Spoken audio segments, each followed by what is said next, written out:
హైదరాబాద్ నగరాన్ని మాదక ద్రవ్యాల రహిత నగరంగా తీర్చిదిద్దడమే లక్ష్యంగా కఠిన చర్యలు చేపడుతున్నట్లు Hyderabad police commissioner VC Sajjanar స్పష్టం చేశారు.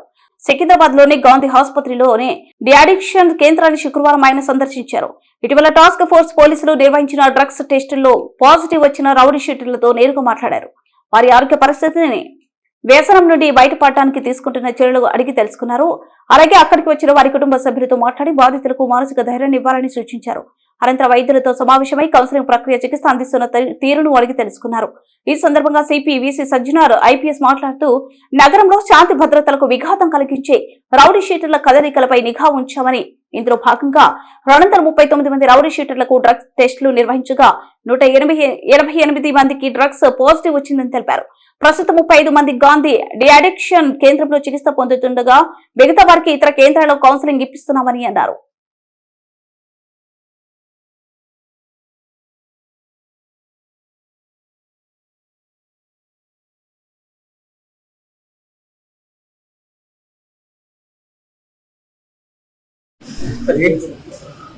తెలంగాణ రాష్ట్ర ప్రభుత్వము డ్రగ్ అడిక్ట్స్ ఎవరు ఉన్నారో వాళ్ళని రిఫార్మ్ చేయడానికి గత ఫిబ్రవరిలో చారిత్రాత్మక స్కీమ్ తీసుకురావడం జరిగింది. ఈ అందరూ కూడా ఎవరైనా డ్రగ్ అడిక్ట్స్ ఉన్నారు వాళ్ళందరూ కూడా రీహాబిలిటేషన్ చేయడానికి, వాళ్ళందరూ కూడా డీఅడిక్షన్ చేయడానికి స్టేట్లో దాదాపు 33 హాస్పిటల్స్ని నియమించడం జరిగింది.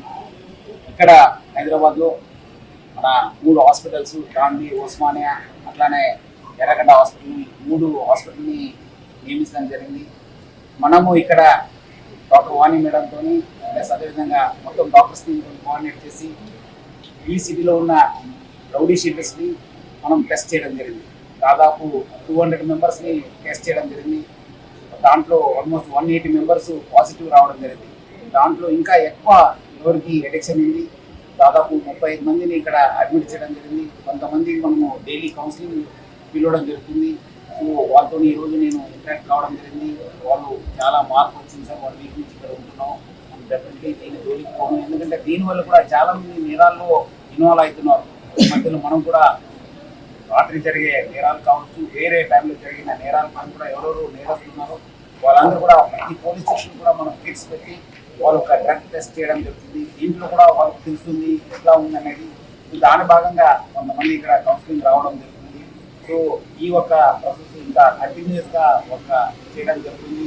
ఈ 35 మంది అయిన తర్వాత మళ్ళీ నెక్స్ట్ మనం టెస్ట్ చేసి ఎవరెవరు ఉంటున్నారో వాళ్ళని కూడా మళ్ళీ తీసుకోవడం జరుగుతుంది. సో ఎవరెవరు ఈ ఒక్క డ్రగ్ తీసుకుంటున్నారు వాళ్ళు మారాలి, వాళ్ళ ఫ్యామిలీ కూడా వాళ్ళు సపోర్ట్ చేయాలి. ఎందుకంటే చాలామంది వాళ్ళు రకరకాల డిసీజ్కి వాళ్ళు ఎఫెక్ట్ కావడం జరుగుతుంది. సో వాళ్ళు కూడా బయట రావాలని చెప్పి నేను కోరుతున్నాను. అదేవిధంగా ఇక్కడ డాక్టర్ వాణి మేడం, శేషాద్రి గారు, మన సురేష్ గారు, డాక్టర్ జాన్వి గారు, మొత్తము మన సైకాట్రీ డిపార్ట్మెంట్ వాళ్ళంతా సిబ్బంది మనకు బాగా కోఆపరేట్ చేశారు.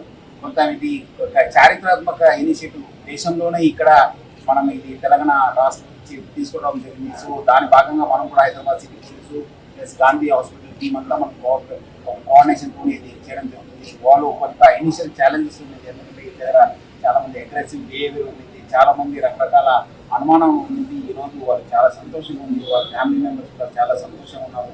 సో డాక్టర్ వాణి మేడం వాళ్ళందరి టీం మెంబర్స్ అందరూ కూడా నా తరఫు నుంచి, హైదరాబాద్ సిటీ తరఫు నుంచి కూడా పేరుగా ధన్యవాదాలు తెలుపుతున్నాను. ఈ ఒక లాస్ట్ ఆల్మోస్ట్ 1 మంత్ నుంచి మన టాస్క్ ఫోర్స్ డీసీపీ వైభవ్, అంతే శ్రీనివాస్, ఇట్లానే మన సికింద్రాబాద్ డీసీపీ రక్షిత వాళ్ళ టీం కూడా బాగా కోఆర్డినేట్ చేసి ఇక్కడ అందరూ కూడా టెస్ట్ చేయడం, ఇక్కడ అంతా షిఫ్ట్ చేయడంలో చాలా బాగా చేశారు. వాళ్ళందరూ కూడా నా తరఫు నుంచి, హైదరాబాద్ సిటీ పోలీస్ తరఫు నుంచి కూడా వాళ్ళ మొత్తం టీం అందరూ కూడా నేను పేరుగా అభినందిస్తున్నాను.